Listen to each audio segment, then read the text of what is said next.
Hey, it's Brian Whalen of the Whalen team. Thank you for stopping by our YouTube channel. We hope that you get some good content and information out of this video. If you do, please subscribe below, hit the like button. We're going to be making more content to hopefully help you in your buying or selling journey. So, wanted to start off today with talking about how to market your home and reach more buyers. That's what it's all about. The question is, what does a good listing look like? And first and foremost, what you need to do is you need to get a professional photographer. Please do not hire an agent, a realtor that says, no, seriously, I'm really good with my phone. No, do not run away from them. Make sure you're hiring an agent that's willing to invest in your most important investment and the selling of your home. Because there's a huge difference. We've seen pictures. You can see the agents that are in the mirror. Pictures of pets, pictures of kids, makes the room look smaller. Pictures of the toilet seat up and things. I don't even want to talk about it. But make sure professional photos, professional drone pictures, and a professional video. It's essential. We have an amazing photographer, and we would never consider listing a home without using him. So here's the other thing too. Less is more when it comes to photos, we believe. It's quality over quantity. We've seen listings where there's 85 to 100 photos. And I'm like, you do not need 8 pictures of your laundry room. It's not that great. Even if it's a great laundry room, you don't need 8 pictures of it. Because the other thing that happens is the attention span of the buyer, they're scrolling through houses, they're looking at a bunch of houses, right? And if they're having to scroll through 85 to 100 pictures, they're gonna get bored and they're gonna leave. They're gonna go look at the next house. And they might not even get to the best pictures of like the pool area for entertaining, the lake, all these other things that are great. They got lost in your laundry room and then they stopped and they quit. So don't do that. Less is more. The goal is to highlight the positives of the house. And all you want to do with those pictures is let them see enough that they want to come see the house, because that's what has to happen. That's the next step. So drone pictures are important because it gives you like an aerial view of surroundings and things like that. And that's important to people. Like, is it by a busy road?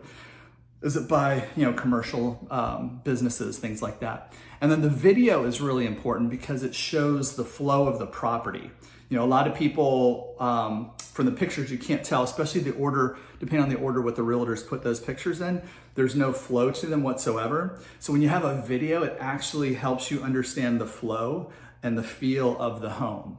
It's also great because when people come to like an open house or something like that, you can send them a video afterwards or after they have a showing and say, thanks for coming by. Here's a video walkthrough to remind you. We know you've been looking at a lot of houses, but we wanted this one to stand out. So here's your walkthrough video. And then last but not least, a lot of times it's an out-of-state buyer. So they don't have the ability to come down and look at it right away, but they're interested in your home.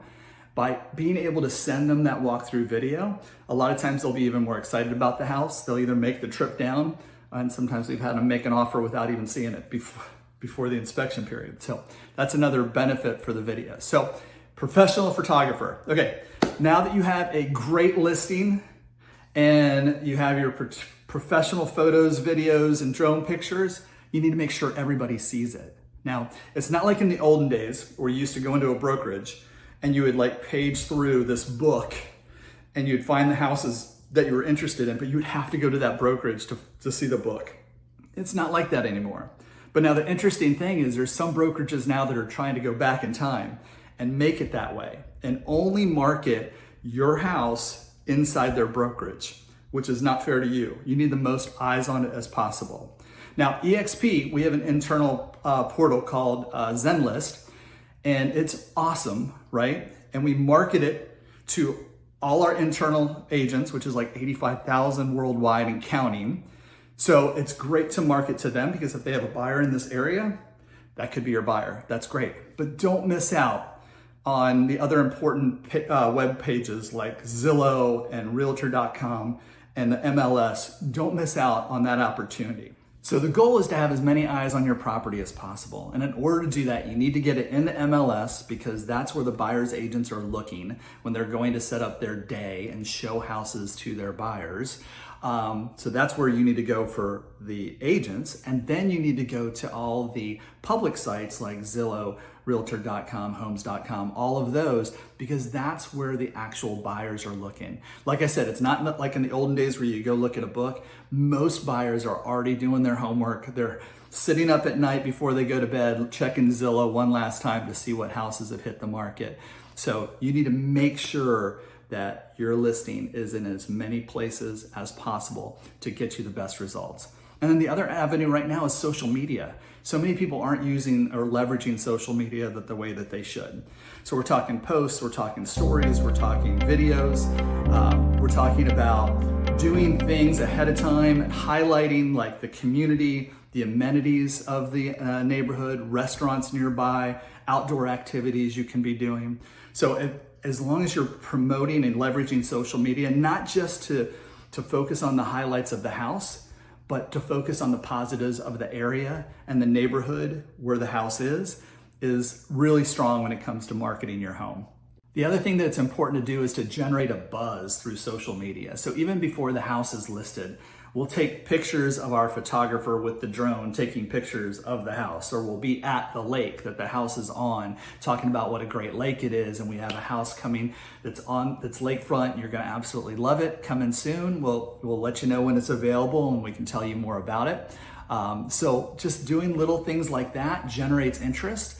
And you don't share the address of the home, don't share specifics, because you're not allowed to market it until a day before it actually hits the MLS. So you have to be careful, but definitely create interest, because those people will reach out to you and they'll say, hey, I'm really interested. This is the area I was looking in. I want to be on the lake or whatever. Please send me information as soon as it's available. And you're kind of creating a hopper full of potential buyers, which is awesome. So the other thing too is make sure that you promote your open houses and have great open houses.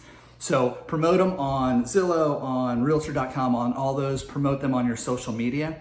And then on the day of your open house, make sure you have a bunch of signs. I'm the sign guy. We literally have like 40 signs. We used to have 50, but some have gotten run over and some have gotten stolen. I don't know, but if you find our signs out there, let us know.